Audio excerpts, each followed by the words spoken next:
Okay, I'd encourage members leaving the chamber to do so as quickly and as quietly as possible as we move on to the final item of business this evening, which is a members' business debate on motion 19318 in the name of Emma Harper on fueling the future, recognising anaerobic digestion rules in Scotland, net zero transition.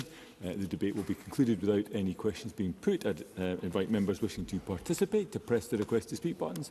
And I call on Emma Harper to open the debate. Around 7 minutes, please.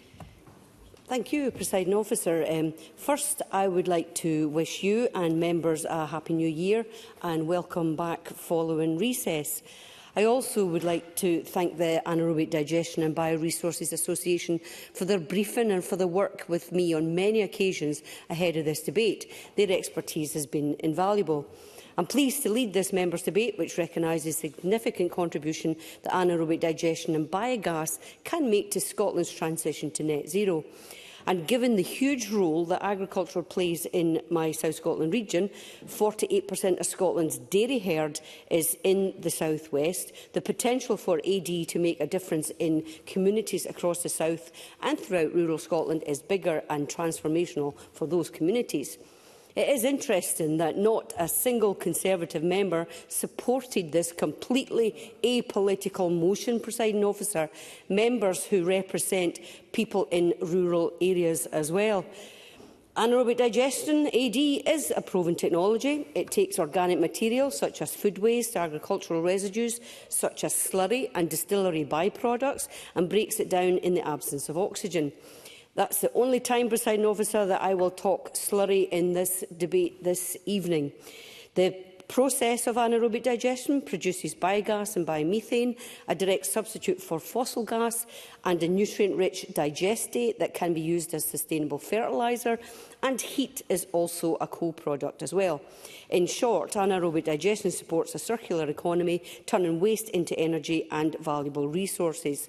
The technology has been there for decades, but it is only now that it has advanced to the point where large-scale deployment of small-scale AD plants is economically and technically feasible. And Scotland is already one of the world's leaders in rolling out AD, but we have the potential to go much further. Already, over 90 AD plants are in operation across the country, delivering 60 megawatts of fully renewable electricity and processing over 5 million tonnes of organic waste. That is the 5 million tonnes that's saved from landfill and used for good rather than generating harmful methane emissions. So the potential to increase that figure substantially through AD investment is huge and can help transform our communities in so many different ways. Every council is already obligated to collect and treat food waste from households, given a ready and sustainable supply of material for AD in urban areas, but it's the potential for rural areas that is really a game changer. Harnessing the potential of Scotland's dairy herd by building small-scale, on or near-farm AD facilities could reduce methane emissions by the equivalent of 500,000 tonnes a year of carbon dioxide, another step in making Scotland a carbon-neutral nation. Crofthead Farm near Crocketford in my region is a prime example of what can be done, and I know the Cabinet Secretary has visited Crofthead in the last couple of years, actually, I think, and First Minister visited this time last year.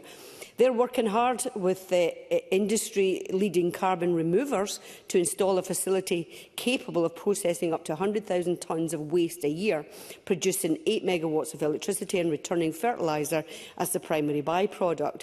Maybe we should rename these byproducts as co-products, actually, Presiding Officer, because they're not just byproducts. And by locating these facilities in the heart of farming communities, we can also improve local resilience and we can help our agricultural businesses, as well as reducing demand on the main gas grid. A widespread rollout of AD could mean rural Scotland getting access to local gas networks, meaning for the first time communities will be able to move from bottled gas or heating oil and onto long-term grid connections, a win-win for rural Scotland. Presiding Officer, rolling out anaerobic digestion technology is a perfect example of a just transition. If we take full advantage of the opportunities open to us, over 60,000 jobs could be created across these isles in the decades to come. And if Scotland continues to lead the way, we can claim more than our share of those jobs of the future. And that headline figure belies the fact that those jobs will be concentrated in more rural areas where the technology is deployed and where the fuel sources are. 5 or 10 jobs created to maintain and install this tech may be a drop in the ocean in the Central Belt, but for fragile rural economies, those skilled jobs can help turbocharge demand and provide a long-term sustainable basis for future jobs in other sectors. However, to unlock this potential, we need targeted policy support, planning reform, grid access, low-cost finance and pragmatic regulation. I also support the calls for the Scottish Government to consider a biogas champion to ensure cross-portfolio collaboration. I'm not wedded to the title of biogas champion, but the Bioresources Association have referred to AD as the industry with nobody's child, and so I think it would be worth exploring what we can do to improve the knowledge and access to AD across the whole of Scotland. I do want to thank the Cabinet Secretary, Presiding Officer, for being present to respond to this debate and for her recent response to my correspondence on this issue. And I'm extremely keen to hear her summing up on behalf of the Government. As the former First Minister has said in the past, net zero should not be seen as purely about energy policy. It crosses portfolios and responsibilities across the spectrum of our society. So embedding AD technology and installation into agribusiness is a win not just for our energy policy ambitions, but also for small businesses, for employment in rural areas and for economic development, for tackling rural depopulation and demographic challenges, for the future of public services in these communities, in short, across the board of public policy. If I sound like an evangelist on this issue, it's because I can see the huge potential at our fingertips to build a fairer and greener Scotland, embedded in our rural communities and securing a better future for the people here. And so I'm keen to hear from the Government what more can be done to incentivise the expansion of these facilities to help Scotland lead the way on anaerobic digestion and biogas. Presiding Officer, anaerobic digestion and biogas are ready now. They deliver meaningful carbon savings, renewable energy and circular economy benefits immediately. Investing in AD is one of the lowest cost greenhouse gas removal pathways available to us. So let us seize this opportunity to meet our climate targets, boost our rural economy and reduce reliance on fossil fuels. Thank you, Presiding Officer. Thank you, Ms Harper. We move to the open debate. I call first Maurice Golden to be followed by Sarah Boyack. Up to 4 minutes, please, Mr Golden. Thank you, Deputy Presiding Officer. I begin by thanking Emma Harper for securing this debate on anaerobic digestion and also confirming Conservative support for the motion, and my personal support should be published shortly. It is a timely and welcome opportunity to discuss a technology that can make a real contribution to tackling climate change while also delivering economic value for Scotland. I am pleased that today's motion recognises the potential, particularly the role of anaerobic digestion can play in building a circular economy. That concept is fundamental. A strong circular economy underpins our efforts to cut emissions, deliver a just transition for workers and create genuine, sustainable prosperity in communities across the country. I also want to echo the motion's recognition of the work of the Anaerobic Digestion and Bioresources Association. I met with ABDA regularly during my time in Parliament and have spoken at their conference, so I know first-hand the depth of expertise it brings and the commitment it shows to ensuring Scotland gains the maximum environmental and economic benefit from anaerobic digestion, especially in rural areas. Deputy Presiding Officer, when an organisation with that level of experience raises concern, we should listen. ABDA has set out a number of policy asks to support the sector. I do not have time to cover them all today, but I want to highlight a few points that I hope will encourage the Scottish Government to engage more closely on the issue. Let me start with a very specific but high-impact concern: SEPA's proposals to change the regulatory status of feedstocks. There is a risk that non-waste anaerobic digestion could be regulated using EU best available technology standards designed for wastewater treatment. At the same time, co-products such as pot ale could be reclassified as waste when sent to AD plants. That would mean materials currently used productively, for example as animal feed, would instead require waste transfer notes and waste handling certification. In short, these proposals would significantly increase costs and could affect as many as 20 major AD plants across Scotland. I would urge the Scottish Government to bring together SEPA and ABDA to find a more proportionate and pragmatic approach. And this links to a broader point. The sector needs a clear public commitment from the Scottish Government to the future role of biogas and biomethane. These technologies can play an important part in decarbonisation of heat, and policy's certainty would send a strong and positive signal to investors. The Government could go further still by creating sustainable market incentives, for example around the use of bio-CO2. But alongside this, we must reduce unnecessary red tape. I agree with ABDA that planning guidance should presume consent for AD plants that meet best practice standards under the Anaerobic Digestion certification scheme. At a strategic level, there is also a need to address the fragmentation of responsibility for biogas and biomethane across government. Deputy Presiding Officer, let's be clear about what is at stake. Scotland already has around 90 AD plants processing 5.6 million tonnes of organic waste each year, producing 60 megawatts of renewable electricity and accounting for around a quarter of the UK's biomethane injection capacity. With the right policies, the sector could go much further. That opportunity, though, will not realise itself, and therefore I urge the Scottish Government to listen to the experts and turn that potential into reality. Thank you. I now call Sarah Boyack to be followed by Jamie Hepburn in 4 minutes, please. Thank you, Presiding Officer. I want to start my contribution tonight by congratulating Emma Harper in securing this members' debate, as it's a really important topic. We should be debating anaerobic digestion and biogas, as they can help meet our net zero ambitions, but they can also strengthen our rural economy. And I also want to thank the Anaerobic Digestion and Bioresources Association. The fact that there are over 90 plants in Scotland now tells us something.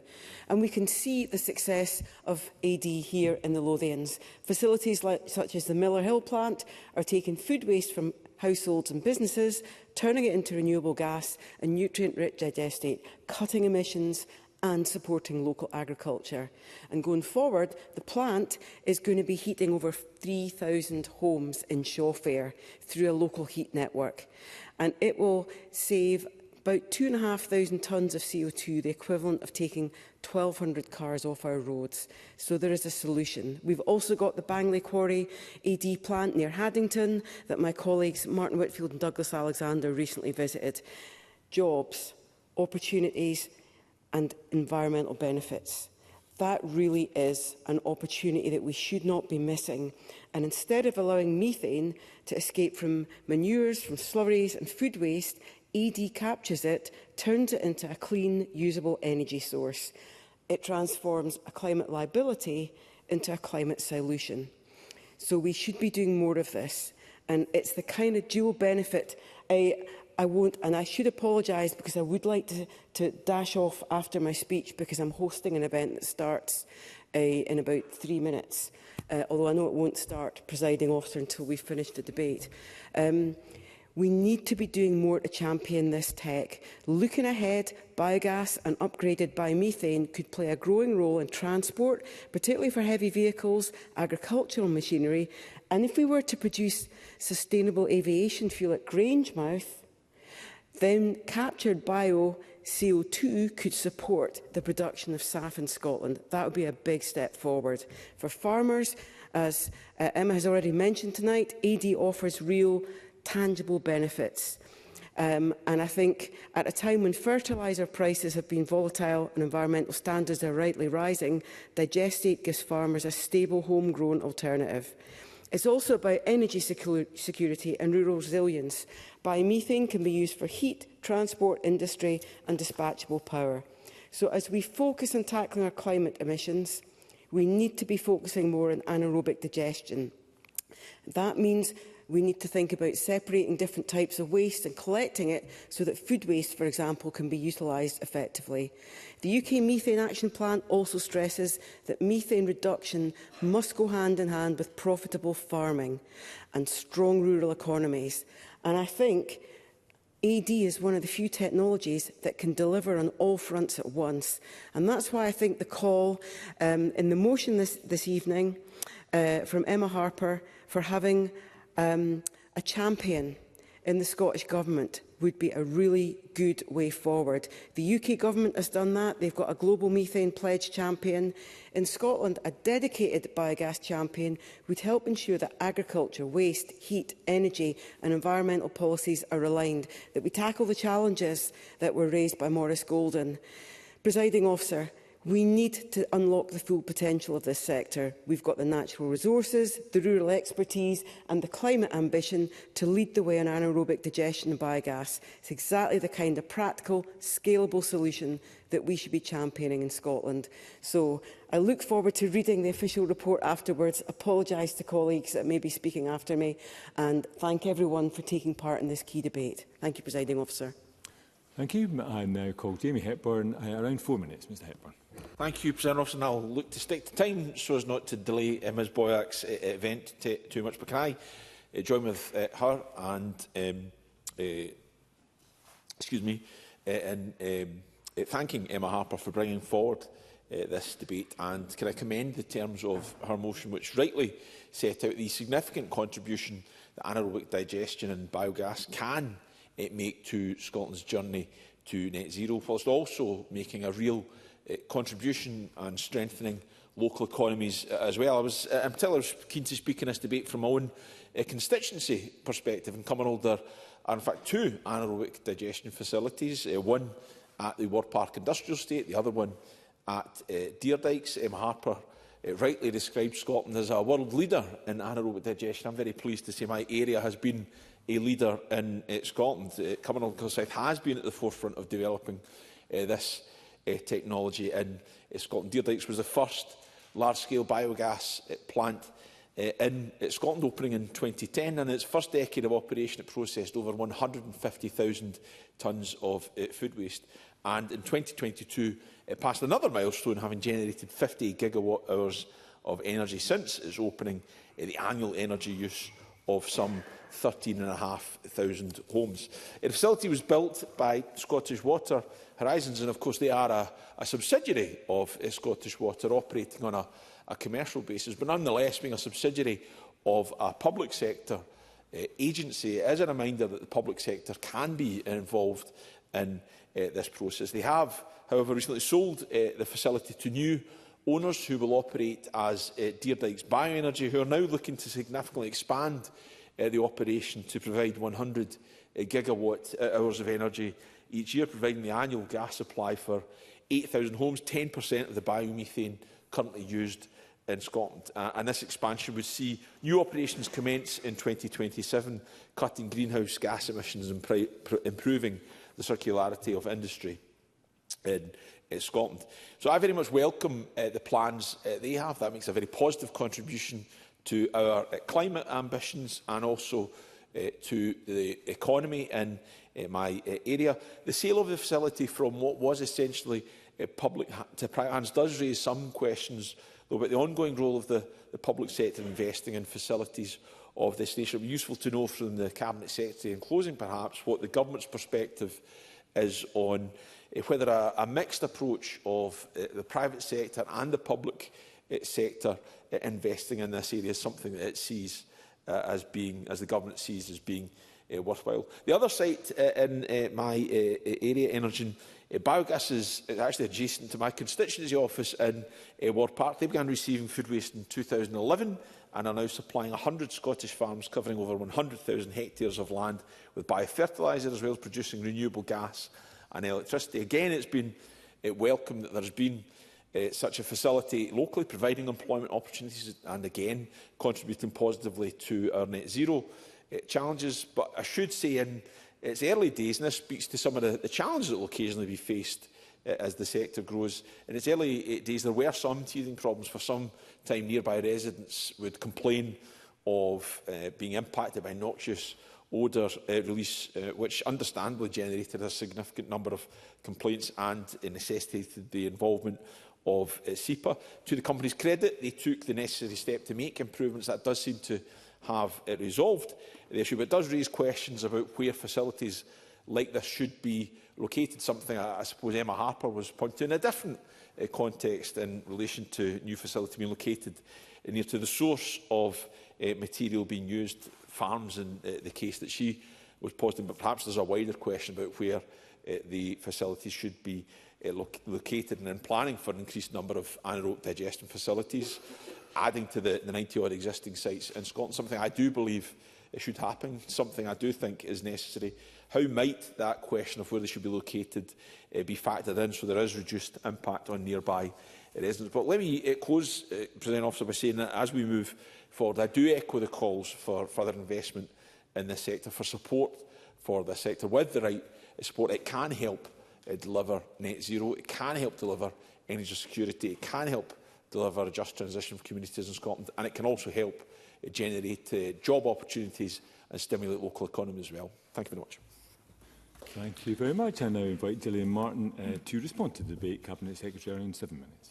Thank you very much, Presiding Officer. I want to thank my colleague Emma Harper for raising this issue. It links to a number of the Scottish Government priorities, but I also know how passionate she is about anaerobic digestion. And she was right to say that I visited her region, I think when I was only just a few months into being Minister for Energy, and the on-farm anaerobic digestion system that was there was really inspiring. There was also, as I remember, they were producing carbon dioxide as well for potentially for the drinks industry as well, which is a business opportunity that I think is also a really compelling one, particularly given that I think a lot of the carbon dioxide comes from mainland Europe, and there's obviously a cost associated with that. But as has been pointed out by everyone who's spoken today, anaerobic digestion has got the potential to create new opportunities for rural communities to achieve greater energy independence, but reduce the reliance on the burning of fossil fuels, to deliver a more circular economy, but also to diversify their business as well, at a time where farmers do find that they are squeezed in quite a lot of the prices associated with the produce that they're more traditionally involved in. They have to look to other areas to diversify their business, and what better is using the waste associated with livestock or any kind of food production and turning it into money. We need to embrace these opportunities and embed circular economy thinking can bring. And I think that sometimes we talk about waste. Actually, it's a resource that can be used to expand business opportunities and to expand opportunities to maybe create jobs. Scottish Government, of course, published our ambitious circular economy and waste route map in 2024, and that set out our plan to help progress into a circular economy, ensuring that we maximise the positive impact of the new Circular Economy Act for communities across the whole of Scotland, and to realise the economic opportunities that exist in this area, as well as doing the really heavy lifting associated with reducing our carbon footprint. And indeed, some of the more stubborn areas in terms of waste happen to be around food waste, and of course food waste is again a feedstock for anaerobic digestion as well. Waste materials from agriculture, as I've said, significant source of emissions. But if some of these materials can be processed into providing heat and electricity, they're going to add to that abundant mix of natural energy resources that are already displacing the burning of fossil fuels. I have to say that Sarah Boyack has left the chamber, but I did like her phrase, turning a climate liability in terms of methane into a climate solution. So she can read that in the official report when she does so later. We also highlighted the opportunity when we consulted. Yes, I will. Emma Harper. Thank the Cabinet Secretary for giving way. It was just to highlight that even the effluent from abattoirs can be used and be processed through anaerobic digesters. So that's another way that we can maximise or capitalise the benefits of anaerobic digestion. Cabinet Secretary. Absolutely. We're talking about organic material that otherwise is actually, there's a cost to producers and actually how they deal with this. Any kind of effluent at all associated with any kind of food production has a cost associated with actually dealing with it. So it's better that it may be used as a feedstock. So I absolutely take this point as well.